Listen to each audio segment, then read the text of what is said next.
23 heures à Abidjan et partout en Côte d'Ivoire. Madame, monsieur, bonsoir. Tout de suite, les titres de votre édition. Le président de la République, Alassane Ouattara, et la première dame, Dominique Ouattara, ont pris part hier mardi 17 mai à Paris au dîner gala du Forum des marchés émergents. Cette rencontre vise, notez-le, à réduire les inégalités entre les pays, ce à travers des échanges d'expériences. 10e jour aujourd'hui de la COP 15, l'événement se poursuit. Ce matin, le Premier ministre Patrick Achi était sur le site de la COP 15 où il a participé à une opération de reboisement, une opération qui marque le ferme engagement de la Côte d'Ivoire à lutter contre la désertification, on va y arriver, et la sécheresse par le reboisement massif. Et puis le G7 Sahel est mort, déclaration sans ambiguïté de Mohamed Bazoum dans un entretien exclusif accordé au quotidien français. La Croix, le président du Niger, donne sa vision des nouvelles autorités du Mali et du départ des forces militaires françaises du pays.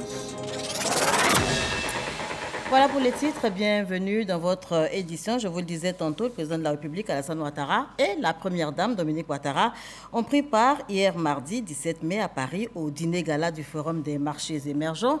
Le marché des émergents, c'est cette rencontre qui vise à réduire les inégalités entre les pays, ce à travers des échanges.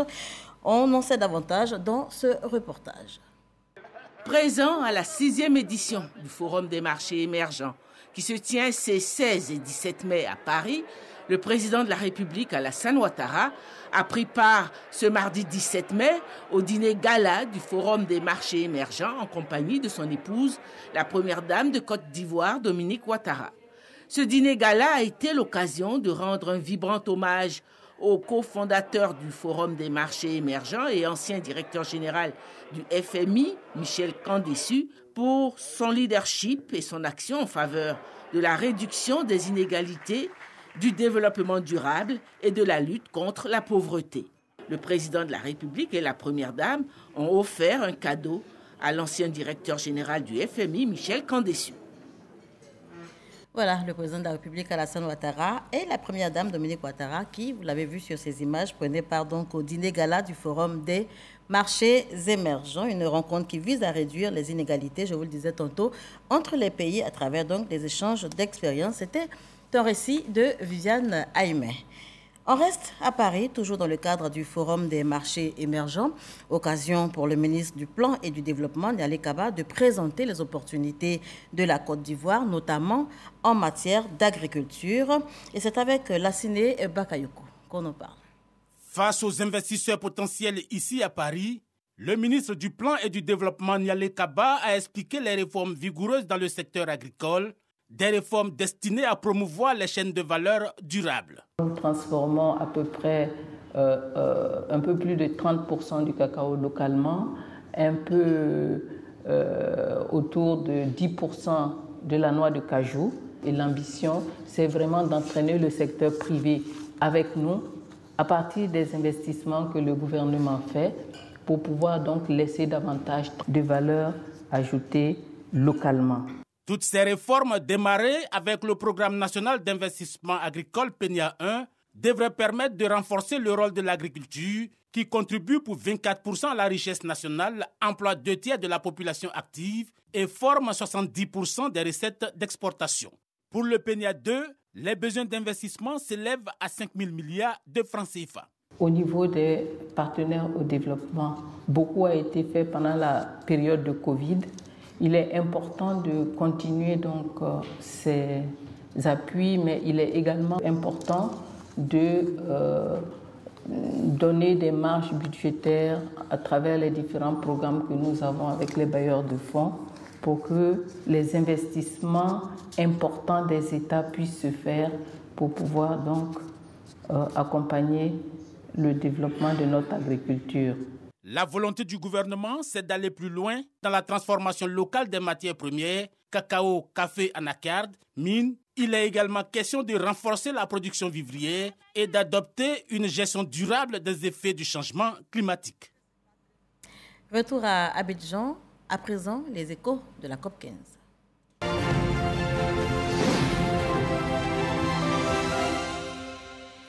10e jour, aujourd'hui, je vous le disais en titre de la COP15, l'événement se poursuit et ce matin, le Premier ministre Patrick Achi était sur le site où il a participé à une opération de reboisement, une opération qui marque le ferme engagement de la Côte d'Ivoire à lutter contre la désertification, également contre la sécheresse, ce par le reboisement massif. Le Premier ministre en a également profité pour visiter quelques centres sur place. Alexis Ouedraogo. Marquer la COP15 d'un acte concret, signe de l'engagement de la Côte d'Ivoire à la lutte contre la déforestation et la désertification. Voilà le sens de ce planting d'arbres réalisé ce mercredi dans les jardins de la patinoire de l'hôtel Sofitel Ivoire. Le Premier ministre, en main le plan du chef de l'État, donne le ton. Faire de cette future forêt un témoignage pour les générations à venir. Nous saluons cette initiative conjointe du PNUD et du gouvernement ivoirien de traduire tous les discours et toute la volonté que nous avons affichée au cours de ces derniers jours, depuis le début de cette COP, en actes, à travers donc un planting d'arbres qui sera le symbole de cette COP qui s'est déroulée ici, pour que chaque personne ici en Côte d'Ivoire qui passe et qui voit cette forêt se souvienne de cette COP, se souvienne des conclusions majeures de cette COP qui, j'en suis sûr, au travers des discussions qui ont eu lieu et des premières conclusions dont on nous a fait part, fera date dans l'histoire de la COP. Associés au geste, plusieurs membres du gouvernement et partenaires au développement, la représentante du PNUD invite le président de la COP15 à veiller à ce que tous les participants en fassent de même dans leurs pays respectifs pour un bilan à la COP16.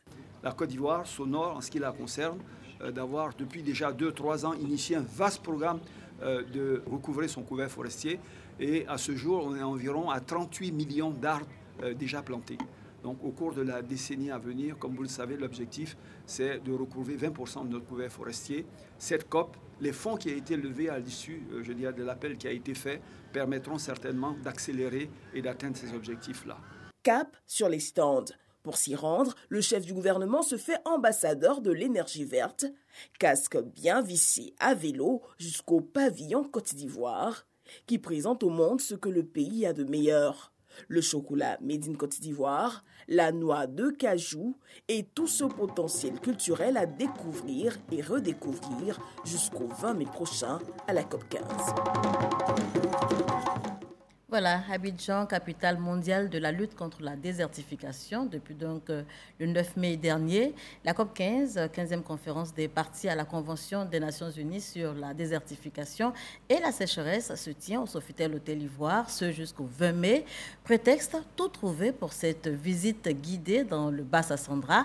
Notre correspondant, Sam Konan, nous y emmène tout de suite pour découvrir l'Université de San Pedro. C'est un établissement qui forme les étudiants aux emplois de la terre. Université de San Pedro. Les étudiants de l'unité de formation et de recherche en agriculture, ressources halieutiques et agro-industrie suivent un cours relatif à la défense et à la restauration des milieux naturels. Le cours porte sur la dégradation des sols et qui parle de dégradation des sols parle également de tout ce qui est impact négatif sur les productions animales et les productions végétales. Et je pense que c'est ce qui est à l'ordre du jour aujourd'hui au niveau de la COP 15. Nous allons faire une formation de qualité pour pouvoir mettre à la disposition de l'État ivoirien des cadres compétents qui vont exercer dans le domaine de l'agriculture. Des étudiants en première année, mais déjà, la lutte contre la désertification et la sécheresse pour une gestion durable des terres les préoccupe. Le travail de la terre peut garantir notre avenir parce qu'on a développé des techniques au sol pour ne pas avoir à détruire notre forêt. Donc nous sommes là pour pouvoir développer ces techniques-là en Côte d'Ivoire et améliorer le sol ivoirien. Je sensibiliserai les producteurs et aussi de fertiliser encore plus le sol en apportant des engrais pour pouvoir les aider. Je voudrais, au thème de ma formation, mettre en place plusieurs techniques d'élevage aquatique telles que la pisciculture intégrée. Aussi apporter notre expertise dans l'encadrement et la formation des acteurs dans le domaine halieutique pour une production de qualité et aussi en quantité suffisante. Lorsqu'on parle d'agriculture, la terre, elle doit être travaillée.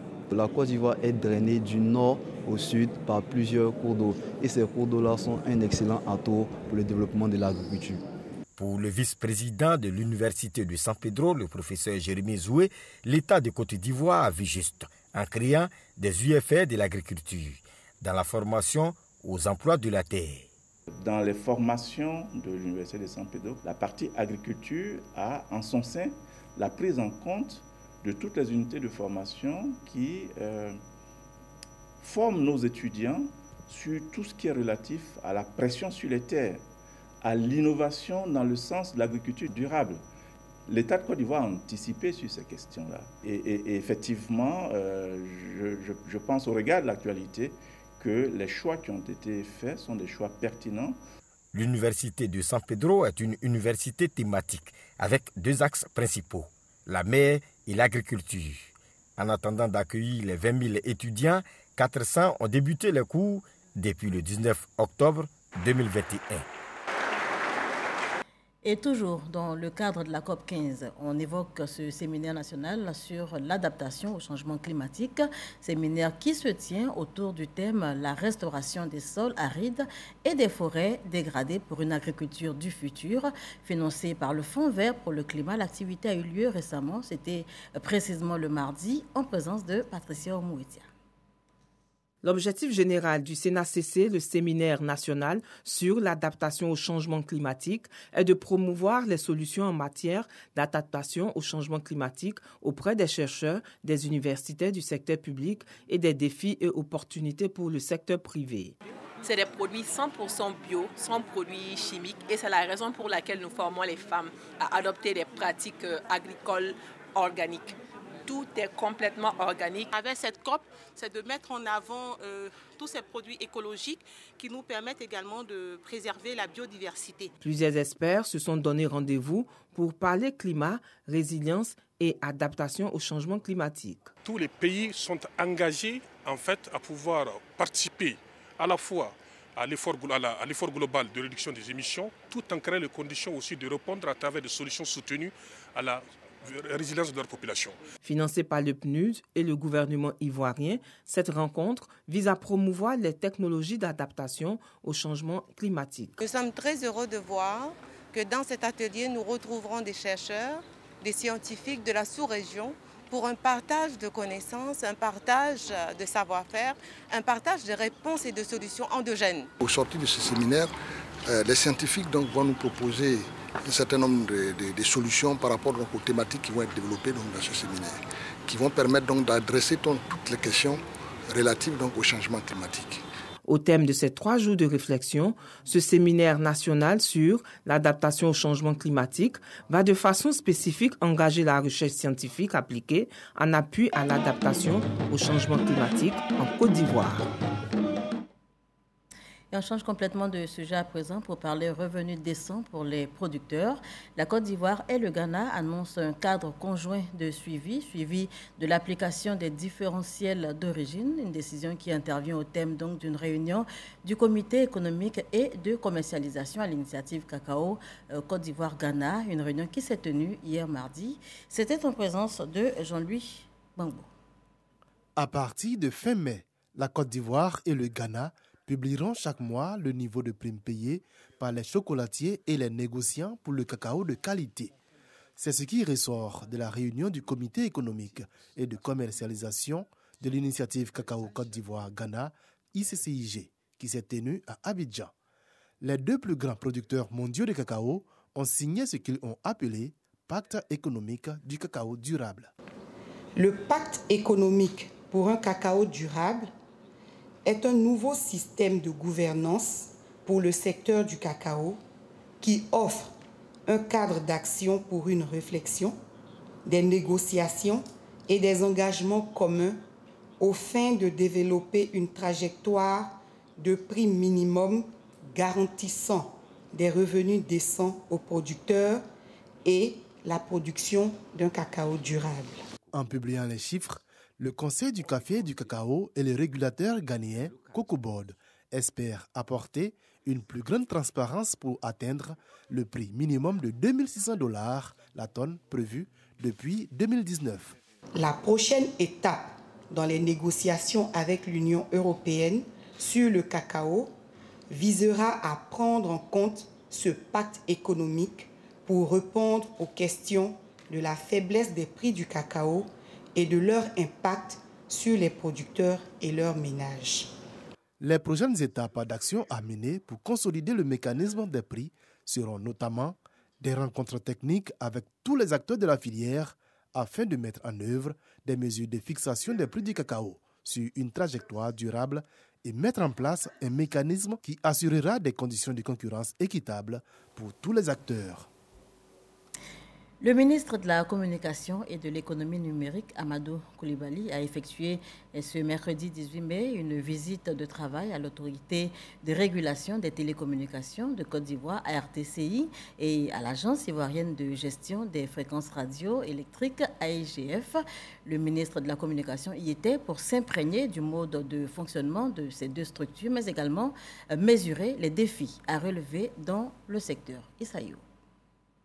En plus du ministère de la Communication, Amadou Coulibaly hérite depuis le dernier remaniement du ministère de l'Économie numérique. Ce mercredi, il a effectué une visite de travail à l'autorité de régulation des télécommunications de Côte d'Ivoire, ARTCI, et à l'Agence ivoirienne de gestion des fréquences radioélectriques, AIGF, à Marcory. Il y a un personnel de qualité de part et d'autre, aussi bien à l'ARTCI qu'à l'AIGF, qui est l'agence ivoirienne de gestion des fréquences, qu'il y a la volonté, il y a la détermination des différents responsables de ces structures de pouvoir mettre en œuvre le plan stratégique de développement de l'économie numérique qui a été adopté par le gouvernement en décembre 2021.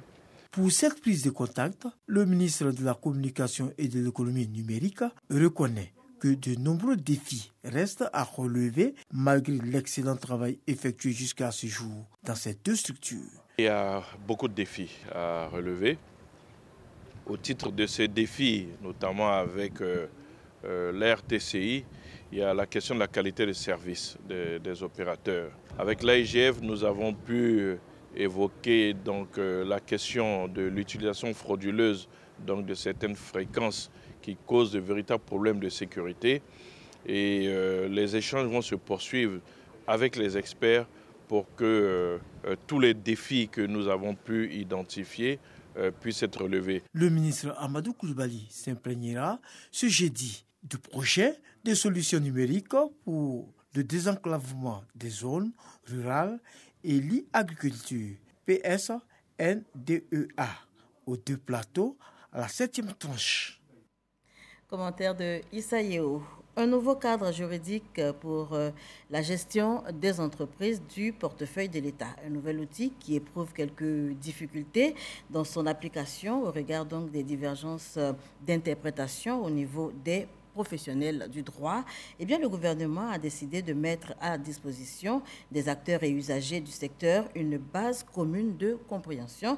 On en sait davantage avec la Ciné Bakayoko dans ce reportage.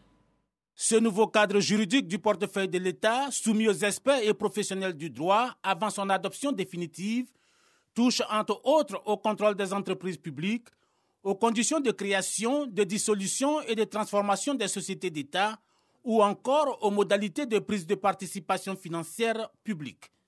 Les motivations liées à une telle entreprise sont nombreuses, notamment la vétusté des tests de 1997, la non-conformité aux tests communautaires OADA, le déphasage avec les réalités pratiques des sociétés du portefeuille de l'État et l'inadéquation aux bonnes pratiques internationales, pour ne citer que celle-là. Une démarche participative qui permet non seulement de présenter les nouvelles lois annotées, mais également de recueillir les observations afin d'enrichir la version finale du nouveau cadre juridique. Il s'agit de pouvoir noter les tests qui encadrent l'activité des sociétés du portefeuille de l'État. Le faisant, on fait en sorte que nous ayons une lecture commune, une compréhension commune de l'ensemble de ces tests. Donc des commentaires vont être faits, des annotations vont également apporter aux tests pour que pour chacune des dispositions pour lesquelles il peut y avoir des lectures divergentes, que les uns et les autres sachent quel était l'esprit qu'il y avait derrière l'écriture de telle ou telle disposition. In fine, tout ça va permettre donc aux sociétés d'évoluer dans un cadre qui soit harmonisé et d'avoir une bonne compréhension de l'ensemble des choses. Toutes ces innovations qui devraient aboutir à la révision du code annoté ont pour finalité d'améliorer la gouvernance des mandataires sociaux et donc les performances des sociétés d'État. On parle santé à présent. À présent, donc, les chiffres liés à la COVID-19.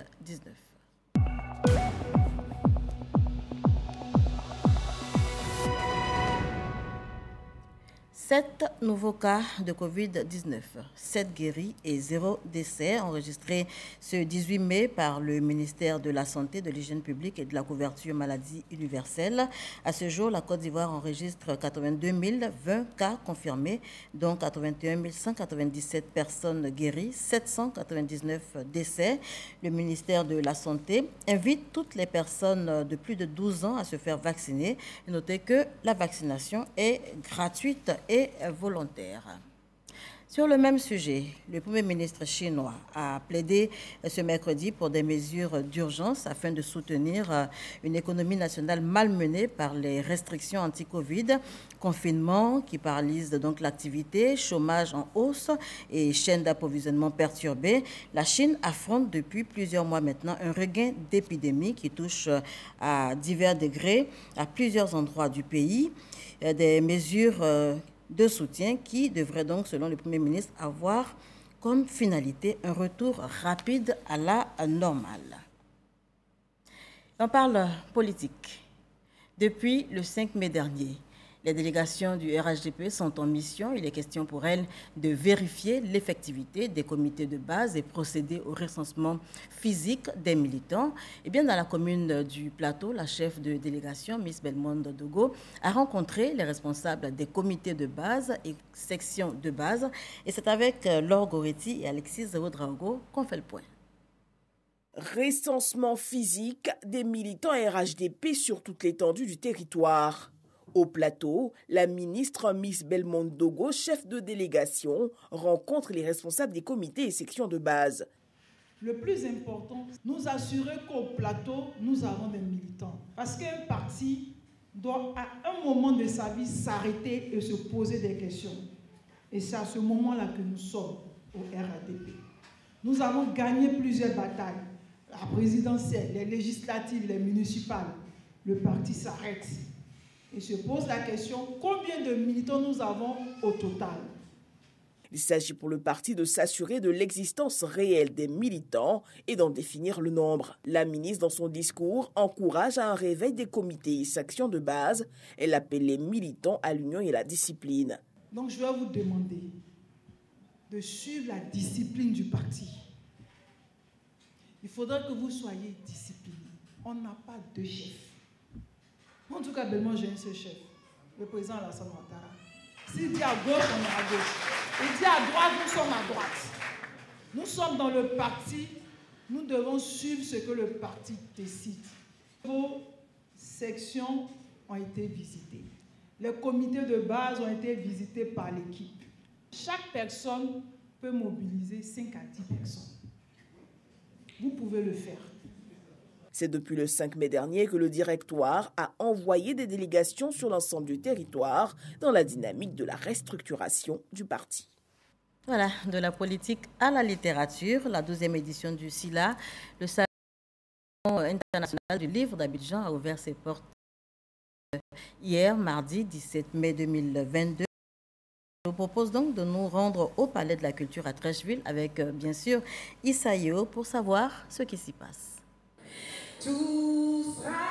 Exécution des hymnes nationaux de la Côte d'Ivoire et du Sénégal, pays invité d'honneur, prestation de slameurs et d'artistes danseurs. La reprise du Salon international du livre d'Abidjan, SILA, après 2 ans d'interruption pour cause de Covid-19, a tenu toutes ses promesses au Palais de la Culture de Treichville. Le Salon international du livre d'Abidjan est le symbole de ce que peuvent produire de plus fécond les partenariats en matière de politique culturelle régionale et le résultat de l'investissement des collectivités locales. Pour ce retour, le Sénégal ayant une longue tradition de littérature est le pays invité d'honneur. Si notre continent, en effet, est réputé terre de l'oralité par excellence, il est aussi, depuis bien longtemps, terre de l'écriture, comme en attestent les études très pointues, bien avant même la guerre de l'Éthiopie et encore l'Amharique qui remonte à plus d'un millénaire. Le secteur du livre, en dépit de quelques difficultés, est porteur en Côte d'Ivoire. Une vivacité littéraire saluée par les ministres Mariatou Kone et Françoise remarque. Le livre, c'est aussi l'ouverture sur un monde pluriel où se côtoient la réalité vécue, l'imaginaire et le rêve pour se projeter dans l'univers de performance, d'interculturalité et d'aspiration à un mieux-être partagé. Il nous faut nécessairement élaborer de nouvelles stratégies pour développer ce secteur d'activité. Nous devons travailler pour le développement d'une économie ivoirienne portée par l'ensemble des acteurs que vous représentez, avec comme ambition de trouver en ce numérique une source d'employabilité et de visibilité.